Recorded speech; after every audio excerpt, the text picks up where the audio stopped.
Cameroon Bandou, Africa Bandou, through the world Bandou. Salut les amis, bienvenue sur votre plateforme. Qu'est-ce qui s'est-il passé lors de deux rencontres organisées au Cameroun par la filiale Banan Plantain? Match de légende. En fait, je ne parle pas du fait que Ronaldinho n'était pas au Cameroun. Et certaines personnes ont payé Ronaldinho pour faire une vidéo en disant qu'il sera au Cameroun. Et après, on a su que c'était une nanaque totale. Je ne parle pas du fait que les joueurs ont eu des problèmes à Kribi avec l'hôtel. Et que c'est le port autonome de Kribi et certaines autorités qui ont mis la main dans la poche pour pouvoir régler une facture d'à peu près 1 million de francs CFA. Je ne parle pas de cela, les amis. Je ne parle pas du fait que le match avait commencé à Douala Diapouma et qu'on a stoppé le match pour que le ministre qui est arrivé en retard fasse un coup d'envoi ou les autorités. Ce n'est pas de ça que je parle. Je parle de la location du stade. Lors de ces rencontres, ces deux rencontres, Bel Joseph Antoine était le coach de l'équipe du Cameroun, des anciens joueurs camerounais. Et Bel Joseph Antoine, c'est le PCO de l'Ognès. C'est le gros français, c'est des théories, c'est le sabitou et autres, le sabitouisme. Ils sont forts là-dedans. Maintenant, est-ce que M. Bel, je pose la question, je n'affirme pas. Est-ce que vous avez loué le stade Diapouma et Olembe à 1 million de francs CFA pour les deux matchs? Si la réponse est oui, pourquoi vous donnez des factures lourdes comme ça à la Fédération camerounaise de football? Les factures salées. Pourquoi? Si le but, ce n'est pas d'appauvrir la fédération et de perturber le bon fonctionnement du football, même local. Parce que les stades là ont été construits par l'État. Et l'État subventionne le football local. Mais c'est le même État qui a créé l'Ognès. Et l'Ognès est en train de donner de fortes factures à la FECAFOOT pour la location de stades.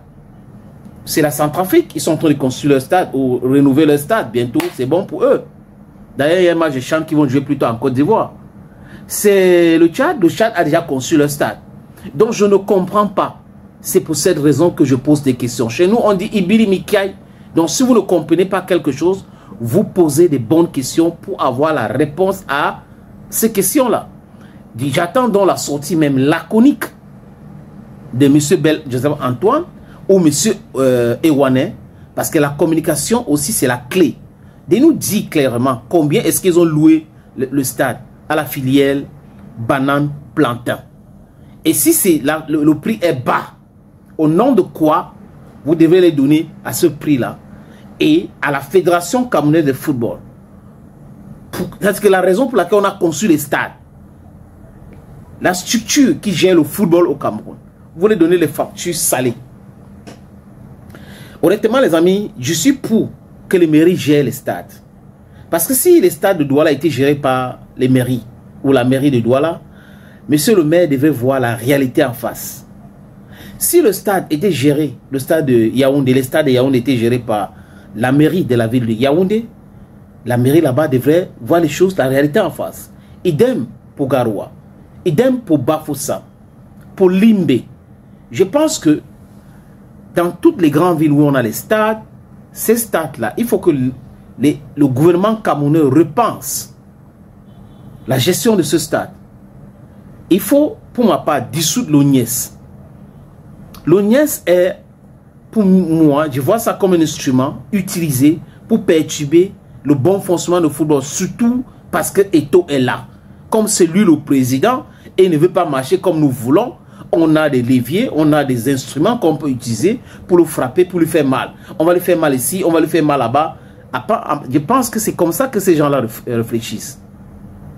C'est lui qui est le patron de l'organisation de c'est quoi CFPT, CFP, je ne sais pas si je prononce bien, pour organiser le championnat MTN et Lille et tout, avait fait une interview sur une chaîne de radio basée à Douala. Il s'offusquait du fait que c'est comme si les factures de l'Ognès, c'est à tête chercheuse. C'est à la tête du client. On voit si la FECAFOOT, bam. Si c'est la filière Banan Plantain, bam. Si c'est l'anniversaire de Joseph Antoine Bell, bam. Apparemment, c'est comme ça que ça fonctionne. Est-ce qu'un pays doit fonctionner comme ça? Voilà la question que je pose. Et vous aussi, vous avez le droit de vous poser ces mêmes questions, les amis. Thank you, friends, for always watching. Thank you again, and bye-bye for now.